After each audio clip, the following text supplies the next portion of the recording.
तो जय हिंद दोस्तों, रिकॉर्ड मशीन खेसारी लाल यादव जी का एक बहुत बड़ा गाना आ चुका है वेब म्यूजिक पे। और आते हैं दोस्तों, एक बहुत बड़ा रिकॉर्ड बना दिया दोस्तों। मात्र 14 घंटा में 1.2 मिलियन व्यूज क्रॉस कर लिया है दोस्तों, यानी 12 लाख व्यूज क्रॉस कर लिया दोस्तों। और 1 लाख से ज़्यादा लाइक मिला है दोस्तों। तो समझ सकते हैं वो गाना कितना बढ़िया होगा दोस्तों।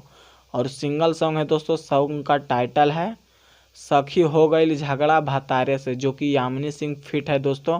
और ये गाना 3 नंबर में म्यूजिक सेक्शन में ट्रेंड कर रहा है दोस्तों। समझ सकते हैं दोस्तों, 3 नंबर में गाना ट्रेंड करना कितना बड़ी बात है। और मात्र 14 घंटा में 12 लाख से भी ज़्यादा व्यूज क्रॉस कर लिया है।